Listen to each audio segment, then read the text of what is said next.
নারী নেতৃত্ব নিয়ে জামায়াতে ইসলামের অবস্থান মুক্তিযুদ্ধ, সংবিধান ও গণতন্ত্র বিরোধী জানিয়ে দলটির নিবন্ধন বাতিল সহ আমিরের প্রার্থিতা বাতিলের দাবি করেছে ১১টি নারী সংগঠন।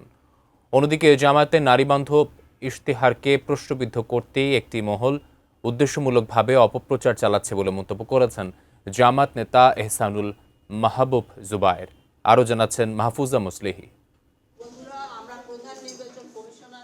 ভোটের মাঠে নারীদের নিরাপত্তা সহ নানা দাবিতে রোববার সকালে রাজধানীর আগারগাঁওয়ের নির্বাচন ভবনে প্রধান নির্বাচন কমিশনার এম নাসিরউদ্দিনের সঙ্গে বৈঠকে বসে নারী পক্ষ, নারীর রাজনৈতিক অধিকার ফোরাম এবং গার্মেন্টস শ্রমিক মুক্তি আন্দোলন সহ ১১টি সংগঠনের প্রতিনিধিরা।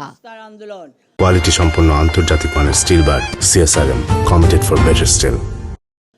বৈঠক শেষে সাংবাদিকদের তারা জানান, ৪ দফা দাবিতে ইসিকে স্মারকলিপি দিয়েছেন তারা। জানান, নারী নেতৃত্ব নিয়ে জামাতের অবস্থান সংবিধান বিরোধী। বাংলাদেশের সংবিধানে নারী পুরুষের সমান অধিকারের কথা পরিষ্কার করে বলা আছে, গণতন্ত্রের কথা বলা আছে। জামাতের আমির যে কথাগুলো বলে বেড়াচ্ছেন এবং জামাতের নেতৃবৃন্দ, জামাতের প্রার্থীরা বিভিন্ন আসনে যে কথাগুলি বলে বেড়াচ্ছেন, এই আচরণ গণতন্ত্র বিরোধী, বাংলাদেশের সংবিধান বিরোধী। নারীরা কিন্তু নিরাপত্তাহীনতায় ভুগছেন। ভেরিফাইড এক্স অ্যাকাউন্ট এইভাবে হ্যাক হয়ে যায়, এর কোনো আসলে এটার কোনো প্রমাণ মেলেনি। যখন তারা দেখছে যে জনগণের বিক্ষুব্ধ হয়ে উঠেছে, রাতের বেলায় তারা কয়েক ঘন্টা পরে তারা বলেছেন এটা হ্যাক হয়েছে। এটাতে তাদের সুস্পষ্ট মিথ্যাচার এটা প্রমাণিত হয়েছে। বিকেলে প্রধান নির্বাচন কমিশনারের সঙ্গে বৈঠক করে জামায়াতে ইসলামের ৫ সদস্যের প্রতিনিধি দল। বৈঠক শেষে সাংবাদিকদের প্রশ্নের জবাবে দলটির সহকারী সেক্রেটারি জেনারেল অ্যাডভোকেট এহসানুল মাহবুব জুবায়ের জানান, জামায়াতের বিরুদ্ধে নারীদের উস্কে দিতে আমিরের বক্তব্য নিয়ে একটি মহল বিভ্রান্তি সৃষ্টি করছে।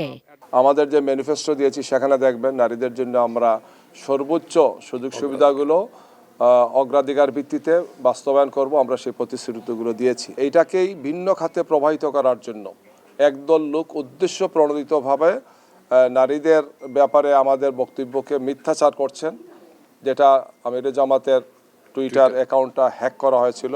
এবং আমরা দেখিয়েছি যে এই ঘটনার সাথে যারা জড়িত তাদের মধ্যে বঙ্গভবনের একজন কর্মকর্তা জড়িত। নির্বাচনী প্রচারণায় পক্ষপাতের অভিযোগ এনে পটুয়াখালীর বাউফলের ওসির প্রত্যাহার দাবি করে জামায়াতে ইসলামী। পটুয়াখালীর বাউফলে পুলিশের তৎপরতাটা একদম একপেশে। বাউফলের ওসি চূড়ান্তভাবেই তিনি এক পক্ষপাত দুষ্ট, একদম পুরোপুরি তিনি পক্ষপাত দুষ্ট আচরণ করছেন। আমরা ইসিকে বলেছি তাকে অবিলম্বে সেখান থেকে প্রত্যাহারের জন্য। Mahfuza Muslihi, ATN news, Dhaka.